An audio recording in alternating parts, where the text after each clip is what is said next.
22 October জাতীয় নিরাপদ সড়ক দিবস উপলক্ষে নিরাপদ সড়ক চাই কিশোরগঞ্জ সদর শাখা কর্তৃক আয়োজিত কিশোরগঞ্জ জেলা পাবলিক লাইব্রেরি মিলনায়তনে মত বিনিময় সভা অনুষ্ঠিত হয়। সভায় সভাপতিত্ব করেন সংগঠনের সভাপতি মোবারক হোসেন। সভায় প্রধান অতিথির বক্তব্য রাখেন নিরাপদ সড়ক চাই কেন্দ্রীয় কমিটির সহ-সভাপতি লিটন এরশাদ। দেশে একটা সেতু বন্ধন তৈরি করতে চাচ্ছি, তার এলাকার সমস্যা আপনারা শুনবেন, আপনার এলাকার সমস্যা তারা শুনবে, পারস্পরিক একটা বোঝাপড়া চলবে। ঠিক তদ্রুপ এখানে মোয়াজ্জেম আছে কটিয়াদি উপজেলা শাখার সদস্য সচিব, প্রেসিডেন্ট। আমি নিরাপদ সড়ক চাইয়ের কিশোরগঞ্জের অভিভাবক ফিরোজ আফতাব এবং তার সাথে ফারুকুজ্জামান। আমি এই শাখাগুলোকে বলবো নিজের শুধু উপজেলা নয়, প্রতি মাসে যেহেতু মালিক সমিতি চেয়েছে জেলা কমিটির সাথে সহযোগী থেকে প্রতি মাসে 5 টার্মিনালে ক্যাম্পেইন করবেন। প্রয়োজনে আমি এসে উদ্বোধন করে দিয়ে যাবো, 2-1 মাস পর আমি নিজেও আসবো। 1 মাস আসলে সুস্থ যারা ক্যাফে আছে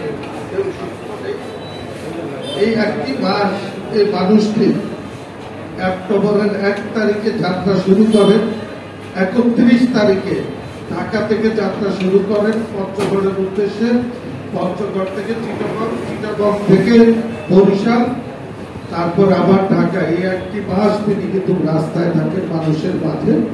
কিন্তু আজকে অসুস্থতার জন্য তিনি অনেক দূরে।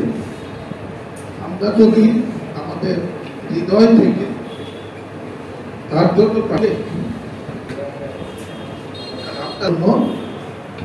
এবং এখন এশার নামাজ চলছে, পরবর্তীতে যারা এশার নামাজ পড়বেন অনেক দুর্বল হয়ে গেছে। মূল জানি না, যেহেতু কিশোরগঞ্জের সন্তান তিনি, এই মাটির সন্তান। আমরা ভাগ্যবান এই মানুষটি। সাদেক হোসেন বাবুর নামে আরেকজন আছেন, আর নাসিম রবি নামে একজন আছেন। 5 জন, আরেকজন আসাদুর রহমান। এই 5 জন আমরা 52 জন প্রতিষ্ঠাতা সদস্য ছিলাম, তার মধ্যে 5 জন জীবিত আছেন। আল্লাহ তাআলা আমাদেরকে এখন পর্যন্ত জীবিত রেখেছে আপনাদের সাথে কাজ করার জন্য, আপনাদের সাথে কাজ বুঝে কাজ করার জন্য। প্রথমত কয়েকটা দাবি উঠেছে, আমি দাবিগুলোর ব্যাপারে একটু ক্লিয়ার করতে চাই। গত 22 অক্টোবরে বেশ কিছু সভাতে আমি অ্যাটেন্ড করেছি, সেখানে উপদেষ্টা এবং সচিব লেভেলে। সেইখানে 60 দিনের এই দাবিটা উঠেছে। সচিব মহোদয় অলরেডি মিনোটস আমার কাছে আছে, মিনোটস সেটা অন্তর্ভুক্ত করেছে মন্ত্রণালয়ের। এটা বিবেচনাধীন আছে 60 দিনের ব্যাপারটা। আর মালিক সমিতির এক ভাই বলে গেছেন যে ট্রাস্টি বোর্ডে আপনারা 2018 সালে ট্রাস্টি বোর্ড গঠন প্রক্রিয়াটা যদি দেখেন, সেখানে কিন্তু লেখা আছে একজন বেসরকারি প্রতিনিধি।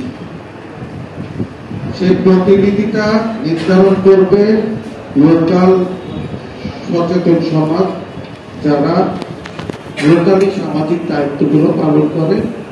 লাইক ভাই পরিবহন মালিক সমিতির তিনি বললেন যে পাবলিক লাইব্রেরি সেক্রেটারিয়েট যারা আছে, সুজন আছে, নিরাপদ সড়ক চাই। আমাদের 10 জনের মার্চ থেকে ফিরোজ আফতাব, যেহেতু সে রোড সেফটি নিয়ে কাজ করে, সে মেম্বার হবে। এটা তাদেরকে বলতে হবে, কারণ আইনে সুস্পষ্টভাবে লেখা আছে বেসরকারি একজন প্রতিনিধি। তো এই জিনিসটা আপনাদেরকে ইমপ্লিমেন্ট করতে হবে। যদি কোনো কারণে প্রশাসন কোথাও হেল্প না করে, তাহলে আমাদের ক্যাম্পেইন করবেন। আমি মিনিস্ট্রিতে, কারণ মিনিস্ট্রিতে আমার অভাব যাতায়াত। আমি রোড সেফটি কাউন্সিলর ইলিয়াস কাঞ্চনের